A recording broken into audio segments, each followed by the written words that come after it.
Boa noite.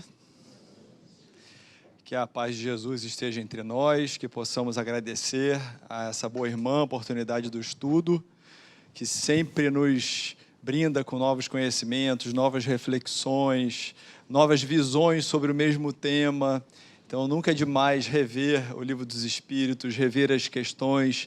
Ninguém nunca se sente graduado nessa obra, né? E nem no Evangelho, nem em nenhuma obra da codificação, porque a gente é sempre convidado a refletir sobre novos aspectos. Então, agradecendo aos bons espíritos que nos sustentam nesse trabalho, os espíritos encarnados e os encarnados também, né? Porque a gente tem alguns espíritos encarnados que nos sustentam também, que nos ajudam nas tarefas que a gente diz sim. E um certo dia, um jornalista, ele recebeu uma demanda do seu editor, em que ele tinha que escrever um artigo para o dia seguinte, falando da sociedade, falando do problema do mundo, da paz do mundo, das sociedades, dessa questão bem atual que a gente vive. E ele chegou em casa tarde e tinha que preparar essa matéria, esse artigo para o dia seguinte, e não sabia nem por onde começar. Foi pego de surpresa. E chegando em casa, ele tinha 2 crianças pequenas. Qualquer semelhança é mera coincidência. E ele precisava preparar aquilo rapidamente, porque ele tinha que entregar a matéria para o dia seguinte para o jornal. E aí ele sentou, abriu lá o notebook para começar a escrever alguma coisa sobre aquele tema que foi pedido para ele, mas com muita dificuldade, toda hora as crianças vinham, queriam a atenção do pai. Tinha trabalhado o dia todo, queriam ver o pai, queriam a atenção do pai. E aí ele não sabia o que fazer, as crianças queriam brincar, ele teve uma ideia. Eu vou dar alguma coisa para elas se distraírem durante muito tempo, que eu consigo escrever aqui esse tema que eu preciso escrever, que é sobre a sociedade. E ele tinha comprado, estava guardado, um daqueles quebra-cabeças de 500 peças. E virou para as crianças e falou assim, olha, gente, tem aqui esse quebra-cabeça. Aí mostrou a capa da caixa, né? Era do Mapa Mundi. E vocês vão montar. Assim que vocês terminarem, o papai promete que para tudo que estiver fazendo e brinca com vocês. Tá bom? Tá bom, combinado. Elas ficaram eufóricas com o desafio, foram lá montar o quebra-cabeça, ele abre o notebook e começa a tentar escrever, pensando o que ele vai falar sobre o problema da sociedade atual. Como que ele vai desenvolver esse tema tão difícil, né? E aí ele começa a rascunhar as primeiras linhas, volta, apaga, volta, tá ruim, bebe uma água. Aí começa a engrenar, daqui a pouco as crianças aparecem. Muito mais rápido do que ele podia imaginar, com o quebra-cabeça montado. Papai, consegui, a gente já pode brincar. Ele falou, não é possível, né? O quebra-cabeça de 500 peças era para durar horas.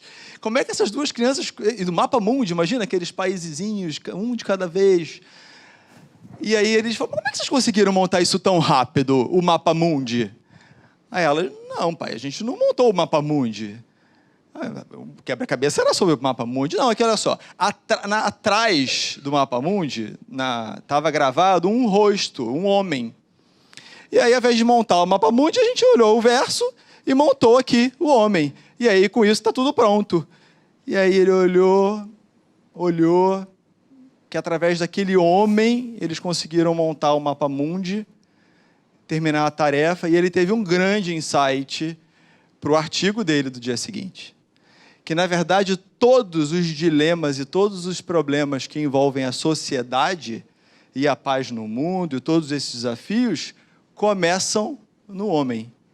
E que se a gente começar a entender, em primeiro lugar, né, a se entender, é o educar-se para educar, se a gente começar a tentar se entender e construir esse novo homem como um quebra-cabeça, automaticamente o mundo inteiro vai estar organizado.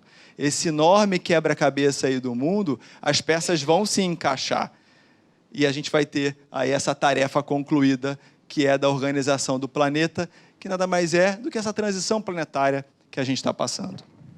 Então, gente, o nosso tema de hoje é a lei de sociedade. Estamos na parte 3ª do Livro dos Espíritos, que fala sobre as leis morais.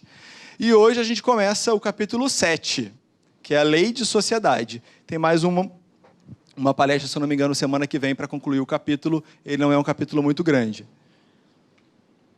E só para nos lembrarmos que as leis morais ou as leis divinas são várias, a gente tem estudado, né, semana a semana temos estudado alguns aspectos das leis divinas, que também são tema do curso Livro dos Espíritos 2, que nós temos aqui na casa, e que foram depois aprofundadas no Evangelho segundo o Espiritismo e tantas outras obras. As leis morais ou as leis divinas, elas existem, né? Portanto, foram ditadas por Deus, definidas por Deus, e elas existem com um único objetivo, não só a lei de sociedade, mas todas as outras. O objetivo é a nossa felicidade. É simples. Então, as leis divinas existem para, se nós cumprirmos, nós seremos felizes. Elas indicam aquilo que nós devemos ou não devemos fazer. E o homem só é infeliz quando dela se afasta. Essa é a definição de lei divina ou lei natural, que está lá no comecinho do capítulo 1, da parte terceira das leis morais, e hoje nós vamos estudar uma delas, que é a lei de sociedade. E a primeira pergunta que Kardec faz aos espíritos, pensando sobre o tema sociedade, né? Nesse aspecto que nós conhecemos o que é a sociedade, ele pergunta assim: a vida social está na natureza? Ela é uma obrigação natural? E os espíritos respondem: certamente. Deus fez o homem para viver em sociedade. Essa é a resposta textual dos espíritos. Deus fez o homem para viver em sociedade. Aí eles complementam, né?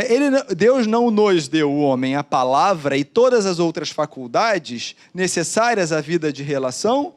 A gente não teria todos esses recursos de comunicação, de interação para relacionamento, se nós não tivéssemos sido feitos ou se não fosse uma lei natural a sociedade, o convívio, o relacionamento entre as pessoas. E a gente, quando começa a pensar, então, nessa história do homem, desde o princípio inteligente, os primeiros reinos da natureza, depois entrando para ser, de fato, aí no reino nominal, nós já vemos que à medida que nós vamos progredindo nesses primeiros estágios, desde a criação do princípio inteligente, né, ainda como esse princípio inteligente ainda não nominal, à medida que esses estágios vão se sofisticando dentro dos reinos, no próprio reino animal, a característica da sociedade se intensifica. Desde aí das colmeias, os cardumes, os bandos e até mesmo mais sofisticado entre os mamíferos, a necessidade da formação de famílias mesmo. Já vemos isso na história nossa de desenvolvimento. E quando, então, olhamos o ponto de vista do reino hominal, mesmo lá nos primórdios do homem primitivo, nos primeiros mundos, né, o que nós conhecemos como homem das cavernas, já começa também a associação de pequenos grupamentos que têm por fim se suportarem, no sentido de sustentarem uns aos outros nos enormes desafios daquele tipo de desafio que nós tínhamos, que hoje são diferentes, mas também talvez tão grandes quanto os primeiros. E essa família vai, então, se tornando uma família mais plural, a princípio nômade, depois vai se fixando. Ao se fixar, nós passamos a não ter só relação entre aquele grupamento, mas um grupamento com o outro. E assim, nós vamos constituindo essa sociedade que hoje nós temos e que é, obviamente, um grande desafio.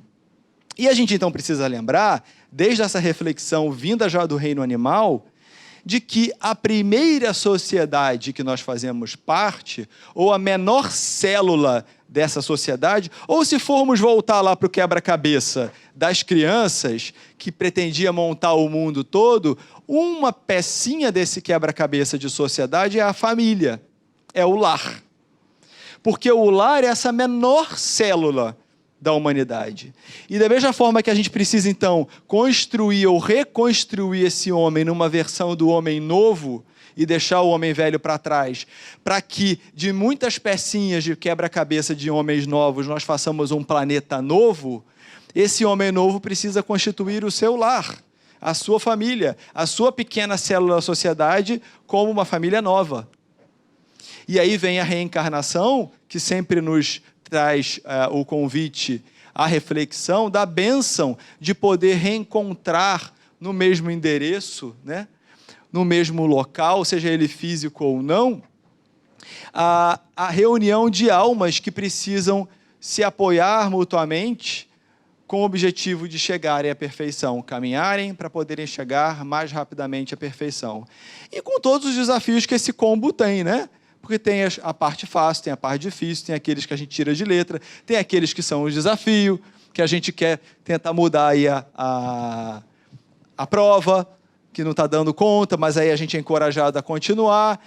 E essa primeira célula que forma a sociedade. Então, o homem, como os espíritos responderam a Kardec, ele sim foi criado para viver em sociedade. E por que será? Por que então que a gente não pode? Por que não pode ser o oposto? Justamente porque nós vamos, como uma pequena colmeia, um pequeno formigueiro, ou qualquer pequeno mecanismo, um sistema, a soma de muitos forma um sistema que vai funcionar melhor para todos. E aí, cada um tem o seu papel nessa engrenagem, e os papéis vão se revezando, vão se alternando de encarnação em encarnação. E vestindo esse papel, esse personagem ou essa fantasia, que a gente sabe que é provisória, nós vamos adquirindo novas aptidões, novos conhecimentos, nós vamos eliminando alguns vícios, nós vamos nos reajustando uns com os outros, à medida que a gente vai se alternando nesses papéis dentro desse núcleo familiar. Por quê? Nós não sabemos tudo. Nenhum de nós, num plano em que nós estamos, de provas e expiações, sabemos tudo. E é justamente nesse convívio que nós vamos nos completando naquilo que nós precisamos. E se ele começa no lar, ele se estende pelo condomínio. Como é que é a reunião de condomínio, gente? Uma beleza, né? Uma benção, num plano de provas e expiações. Então, é uma sociedade que a gente também não está ali à toa. E precisa entender os papéis do condômino, do administrador, do síndico, do secretário. Como é que é no nosso trabalho, das nossas profissões, né? Nos nossos escritórios, nos nossos fóruns, nos nossos hospitais, nas nossas repartições, enfim, nas nossas escolas, onde quer que seja o nosso ambiente de trabalho, é a mesma coisa. São enormes desafios, o desafio do convívio. Por que o convívio nos engrandece tanto? Porque a gente pode ensinar aprendendo e aprender ensinando. A gente pode aprender a ceder para não querer ter sempre razão. E aí poder, alternando-nos no papel de patrão e empregado, de colega, né, de cliente, fornecedor, de vendedor, ora gerente, ora vai em outra loja, você era o vendedor, você passa a ser o comprador. Esses papéis que a sociedade nos permite exercitar têm por objetivo o nosso crescimento. Porque se a gente tivesse só um único papel, era muito fácil acreditar que a gente é melhor do que alguém e só jogar pedra no outro. Mas nós vamos nos revezando nesses papéis e nos colocando uns no lugar dos outros, né? Quando a gente olha o nosso filho, o nosso marido, a nossa mulher, o nosso parente, o nosso colaborador ou o nosso chefe, e a gente vai se colocando no papel do outro para exercitar a compreensão, a tolerância, o perdão. Esse aí é o grande objetivo. A sociedade, o ônibus, o coletivo é uma sociedade. Não, o desafio, o coletivo cheio, saindo lá da Alvorada, do BRT. Todos esses papéis, o time de futebol, ou o nosso grande amigo, mas ele é do outro time, e aí tem as piadas da segunda-feira, né, sobre quem venceu e quem perdeu, as mesmas piadas de toda segunda ou quinta-feira. É a sociedade que a gente está aqui exercitando para poder ir cada vez mais evoluindo e tirando de letra esses desafios. Lembrando que Deus, ele atende a criatura através da criatura. Quando nós rogamos a Deus numa prece, né, Jesus nos ensinou, pedi e obtereis, Deus vai nos atender quando houver realmente, quando for da sua vontade, quando for o melhor para cada um de nós. Mas ele vai nos atender através de outro. É um outro que nos estende a mão, é um outro que nos ajuda a dar uma solução, nem que seja um outro desencarnado, que é um espírito que vem nos trazer uma intuição. Então, isso é uma sociedade. É a sociedade encarnada, começando também, que é um dos princípios da doutrina espírita, a fazer a comunicação ou a interação com os desencarnados ou com o plano espiritual. E falando em plano espiritual, lá também tem sociedade. Porque a gente reclama a beça da nossa, né? A gente quer que seja tudo diferente, etc. Mas lá também tem uma sociedade formada. A gente tem notícias do livro Nosso Lar, que nos contam que tem uma sociedade organizada nesse tipo de colônia que é mais próxima da Terra. Com governador, com ministros, tem vários ministérios, são 6 ministérios, cada um com 12 ministros. A gente fala assim, Brasília está cheio de ministro, tem que diminuir o número de ministérios. Nosso lá tem um monte de ministério também. Deve ter uma necessidade, ter gente para cuidar de cada tipo de assunto. E assim vão as repartições, os departamentos, as sessões de planejamento encarnatório, as câmaras de retificação. É toda uma sociedade organizada que tem um objetivo: auxiliar aquele habitante de nosso lar que está em trânsito, que ninguém vai ficar lá para sempre, ou em outras colônias, como nós estamos em trânsito aqui, para essa jornada rumo à perfeição. Eles estão estagiando lá para se recompor e retornar ao plano físico para novos desafios, novas provas, eventualmente novas expiações, e há uma sociedade organizada também. E aí a gente tem outras sociedades hoje em dia que andam nos desafiando muito, que são as sociedades virtuais, né? Ou os nossos famosos grupos de WhatsApp,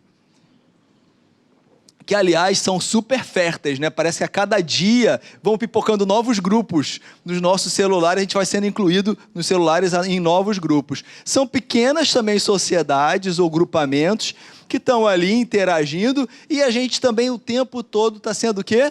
Testado, a gente está em prova. Como é que a gente reage? Como é que a gente responde? Ou como é que a gente não responde algumas vezes, porque às vezes é o melhor esperar baixar a poeira e responder no outro dia.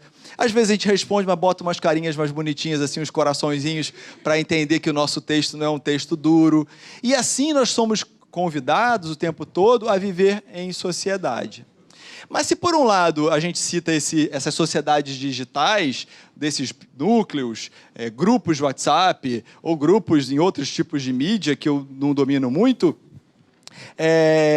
mas também tem um outro lado do recurso digital, que é fazer com que a gente se isole.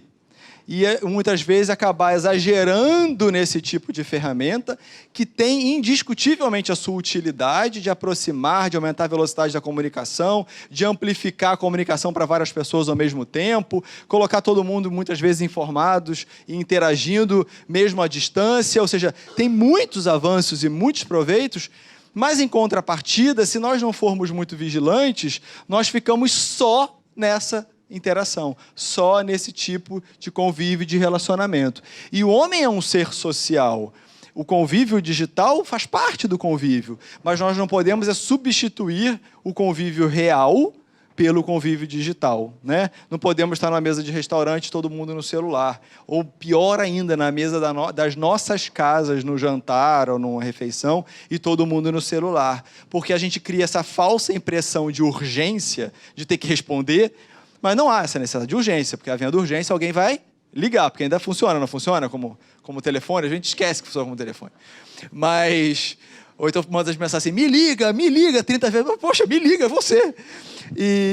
Então a gente não pode esquecer disso, de substituir só o contato lá do dedinho, ou mesmo do áudio, do vídeo, etc., pelo contato pessoal. Esse não pode jamais ser perdido, porque é fundamental. A gente sabe que tem troca de fluidos, né? Tem a interação dos bons espíritos conosco nesses momentos, e a gente então não pode esquecer disso.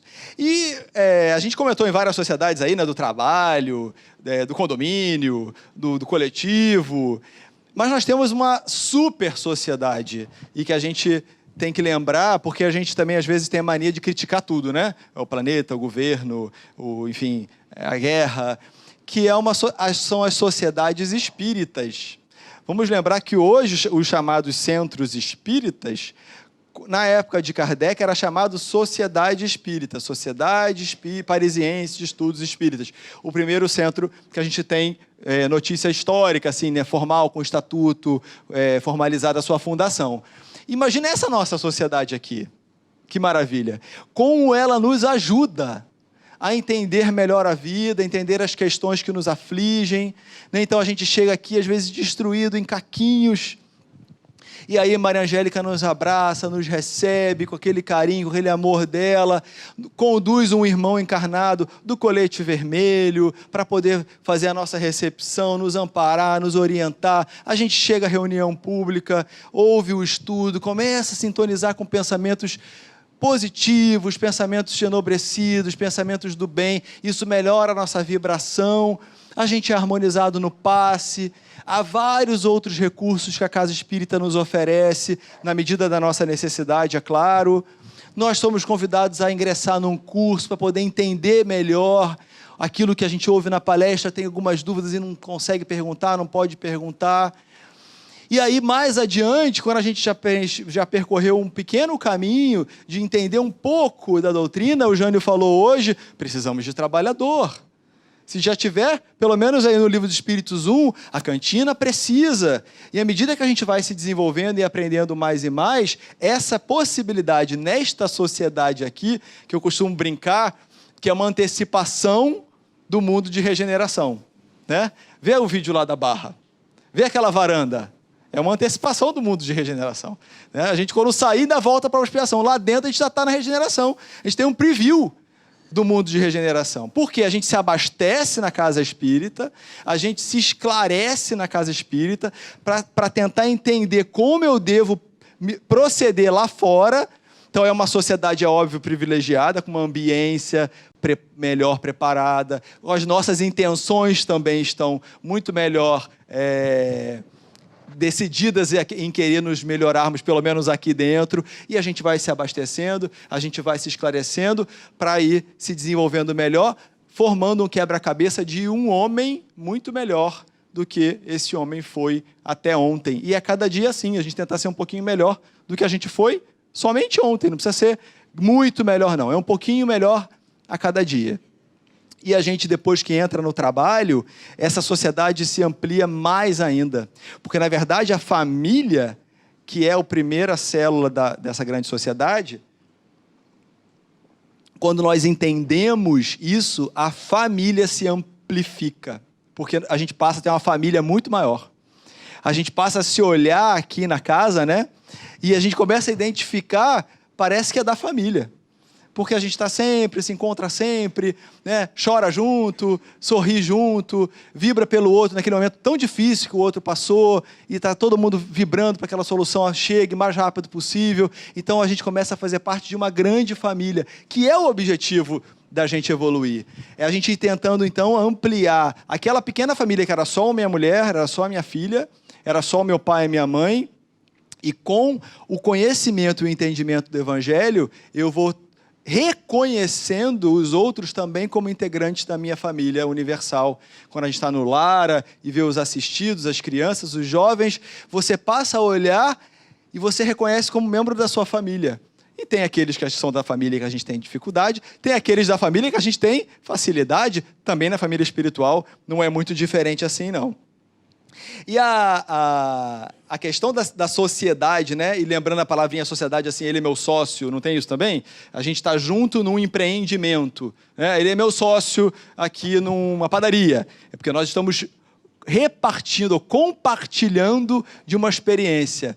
A nossa existência carnal precisou de uma primeira sociedade para acontecer, que é a sociedade minimamente, né, de um ser biologicamente do sexo masculino com outro ser biologicamente do sexo feminino, para que o fenômeno da vida biológica pudesse acontecer. Então, tudo começa já com uma sociedade minimamente de dois seres do ponto de vista biológico. E aí Kardec, olhando pelo lado oposto, pergunta assim para os espíritos, o tá tudo bem sou eu que falo, né? Tá tudo bem.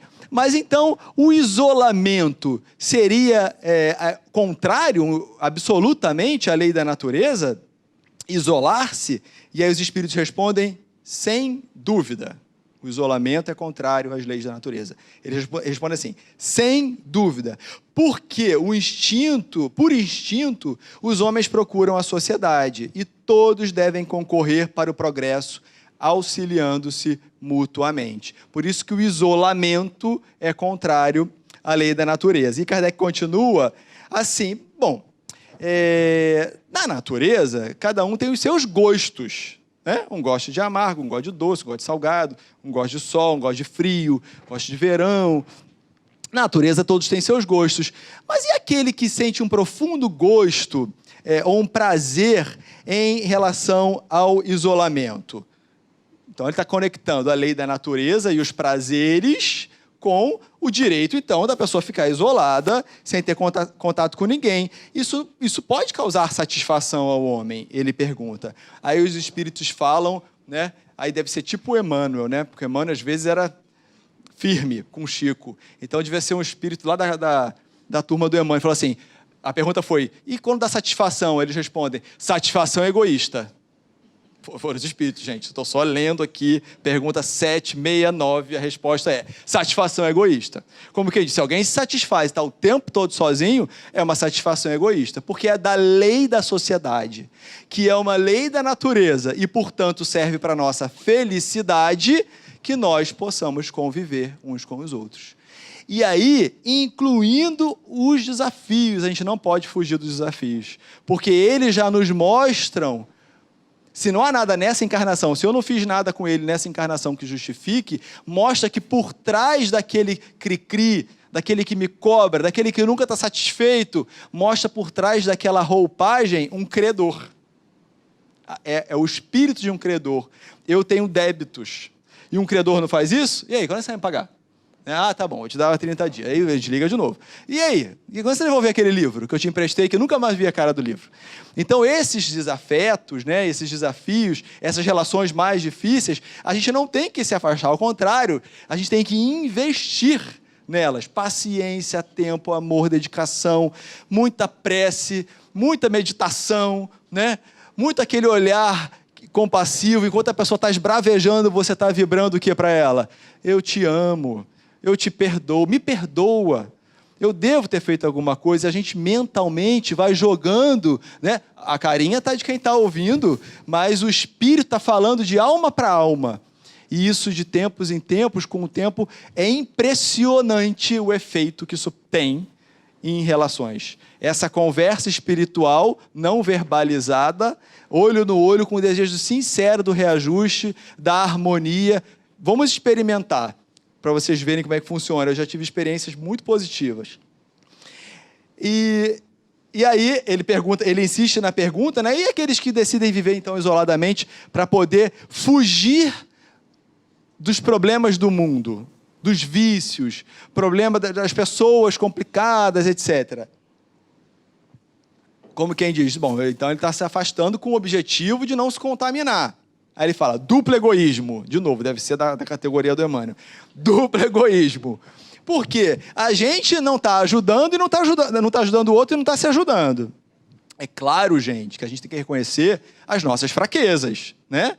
Alguém que está, vamos lá, vou dar um exemplo bem prático, lidando com a questão da dependência de uma substância, por exemplo, química, ele não vai voluntariamente se colocar no meio onde aquilo reina, porque vai ser muito difícil ele conseguir sair. Mas o que ele está perguntando aqui é o isolamento total do mundo. É diferente. Para se afastar de todos os problemas perniciosos aí do planeta, essa é a pergunta. E aí ele fala assim, então, os espíritos dão uma dica. Você quer, então, evoluir mais? Tem uma dica, tem uma fórmula. Fazes mais o mal, fazes mais o bem do que o mal. Pronto, aí você evolui. A gente tem que tentar fazer mais nessa economia aí, mais o bem do que o mal. E essa questão do isolamento por motivo religioso é uma questão que foi muito acentuada, em alguns lugares ainda tem, né? Não é você se retirar um sábado para fazer um retiro, uma meditação, não é disso que está sendo dito, tá? É o isolamento total, permanente, afastado do convívio com as pessoas para se manter puro. E tem essa discussão sobre isso aconteceu na casa de Simão Pedro. Num daqueles cultos do Evangelho no Lar, né, que a gente hoje dá esse nome, mas na verdade era uma reunião dos apóstolos com seus familiares e Jesus. Eles estavam conversando sobre a devoção, o tema devoção. E aí Jesus saiu para contar uma história. para os apóstolos, os seus familiares, para todos nós, que está no livro Jesus no Lar. Ele conta o seguinte: um venerado, já que estava conversando de devoção, né, essa questão do isolamento, que é o tema da nossa noite de hoje, ele fala assim: um venerado devoto se retirou em definitivo para uma gruta isolada numa floresta fechada. Então ele, se retirou do convívio ali daquela aldeia, daquela vila onde ele morava. E ele decidiu que ia viver para servir a Deus, essa era a intenção dele. E estaria ali só em orações e pensamentos, que ele julgava irrepreensíveis, né? Então, eu estou fazendo o certo, estou afastado numa gruta, na floresta, vivendo em orações e pensamentos para servir a Deus. E as pessoas que ficaram lá na aldeia julgavam que ele era um santo Messias. Nossa, esse ser se ausentou das dificuldades da vida e está lá vivendo para servir a Deus. Como todo mundo tem a mania de endeusar muito rápido os outros, né? A gente tem esse tipo de armadilha nas nossas vidas, passaram a achar então que ele era santo. E toda vez que alguém tinha algum problema, uma dúvida, não sabia o que fazer, eles iam lá para pedir conselho a ele do que fazer. E assim, as pessoas faziam isso, né? Então alguém tinha ideia de montar um negócio, iam lá conversar com ele, apresentando um projeto, o que eles estavam pensando em fazer, e ele dizia: é um erro. Apague a sede de lucro que ferve nas suas veias. Isso é ambição criminosa. Venha orar e esqueça a cobiça. Então a pessoa lá orava, murchava, voltava. Daqui a pouco tinha um jovem doido para casar-se. Apaixonou-se por aquela moça, queria constituir família, ia lá, vou conversar com um santo para saber a opinião dele. E o santo ouvia aquela questão e dizia: é um disparate, a carne está submetendo o seu espírito. Gente, Jesus contou essa história, hein? Na casa de Simão Pedro. Isso é luxúria, venha orar para consumir esse pecado que arde em você. Então o jovem apaixonado orava, voltava murcho e desistia do casamento. Daqui a pouco chegava um outro lá, porque tinha um projeto na administração pública, queria fazer alguma coisa lá por aquelas pessoas, representar, e aí ele dizia: é um desastre, afaste-se da paixão pelo poder, isso é vaidade e orgulho, venha orar e vencer os seus pensamentos. E assim, era um atrás do outro procurando por ele, e cada consulente chegava com seus projetos e voltava desanimado lá para a sociedade. O tempo passa, como tudo transforma, e chega até o santo, o suposto santo, a morte do corpo. Todos pensavam na cidade que ele, ao desencarnar, né, um santo iria direto para o céu. Ele mesmo achava que do sepulcro ia partir direto para o paraíso. Qual foi a surpresa dele quando ele se vê no mundo espiritual envolto de trevas, num terrível purgatório de assassinos? E ele acha que está vendo algum equívoco. Ele estava no meio de assassinos, né? Outros espíritos que haviam cometido assassinatos na Terra. E ele questiona ali os espíritos e eles dizem para ele o seguinte: que ele havia sido identificado como matador da coragem, da esperança em centenas de irmãos em humanidade. Jesus silenciou e João, apóstolo, muito admirado, falou: mestre, jamais poderia supor que a devoção excessiva conduzisse alguém a um infortúnio tão grande. E Jesus, então, diz para ele que a fé sem obras é uma lâmpada apagada, que o ato de desanimar os outros nas santas venturas do bem é um dos maiores pecados diante do poderoso e compassivo Senhor. Então ele nos convida a rever essa posição do isolamento, da suposta virtude de só orar e até muitas vezes destruir aí o ânimo, a vontade, o desejo das pessoas, e ele acabou sendo considerado, é óbvio que é uma história, um assassino de ideias, de sonhos e assim por diante. As perguntas finais, Kardec fala sobre voto de silêncio, porque havia essa questão do voto de silêncio, né? A pessoa, não, vou ficar um mês sem falar com ninguém. É claro que também é contrário à lei da natureza, se nós temos a comunicação, tem um propósito. Então, mais mérito seria a gente usar a nossa fala para levar o ânimo, o estímulo, o amor e etc. às pessoas. Mas existem alguns silêncios que a gente às vezes podia fazer, né? Então não é o voto de silêncio do estado permanente de não falar com ninguém, quase que uma greve, mas o silêncio das palavras grosseiras, do bate-pronto. O Chico falava isso, né? Da água da paz, o Chico Xavier, o que tanto nos ajudou. Que quando a gente tem uma situação assim difícil, querer responder, arrumar uma confusão, que tem que beber água, deixar a água na boca e não engolir. Por quê? Porque a gente não vai falar.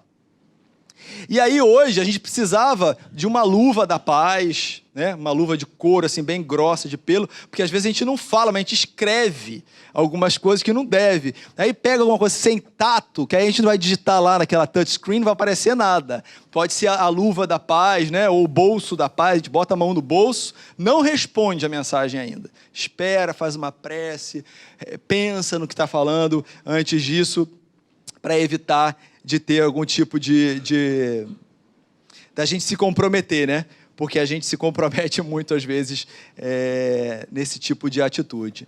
E esse é o voto de silêncio, né? A gente tem que entender que é um costume de alguns povos ou de algumas religiões, ou foi, mas que os espíritos entendem que nós podemos usar esses recursos que nós temos, da fala ou do convívio, de uma forma muito melhor aplicada. E se nós sabemos, então, lá também do início do estudo das leis morais, em que eles perguntam se Deus deu ao homem algum modelo e guia para que a gente pudesse seguir, o Kardec pergunta isso lá no início dessa terceira parte, e os espíritos respondem, vede Jesus. Para a lei de sociedade, não podia ser diferente, porque se ele é modelo e guia para todos os assuntos, né? Então, para a lei de sociedade, de novo, Jesus nos aparece como modelo e guia. Porque ele, já espírito puro, que é governador da terra e participa desse planejamento desde o início dos primórdios da construção da terra, ao decidir naquela reunião, no plano espiritual, com a sua comunidade de seres puros e angélicos, que ele voltaria à Terra, ele podia ter delegado, mandado outro ser, ele podia ter decidido vir, mas fazer aparições e depois desaparecer para trazer comunicações, mas como modelo e guia para exemplificar também a lei de sociedade, como que ele nos exemplifica isso? Ele nasce entre nós, da forma natural como todos nascem. Então, dentro de uma família, humilde lá na estrebaria, colocado numa manjedoura, tem uma infância com convívio com as outras crianças, com João Batista, aprendendo as atividades do seu pai na carpintaria, exatamente como para nos ensinar, não fujamos das nossas obrigações de sociedade, como ele não fugiu ali da sua tradição de filho de uma família judaica, em aprender o ofício do seu pai.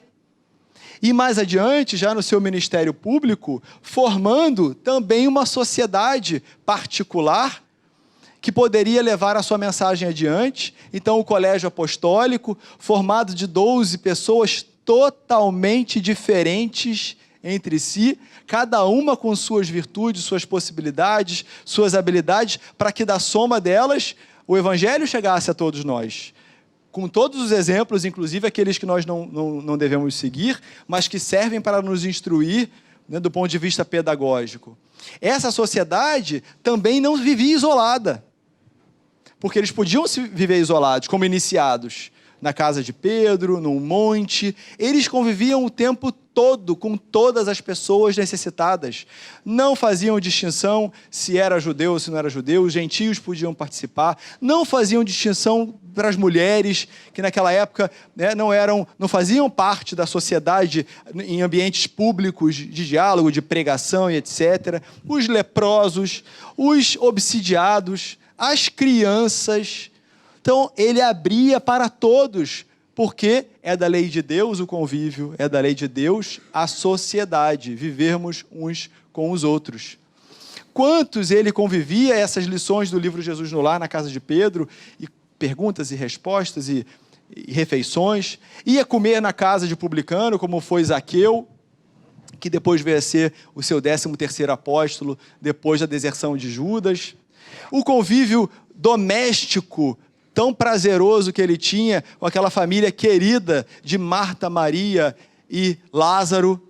Jesus também tem todos esses aspectos no Evangelho, na Boa Nova, vendo que o tempo todo ele nos ensina com o exemplo que o espírito virtuoso que era, diferente da gente ainda, não se furtou do convívio com todos.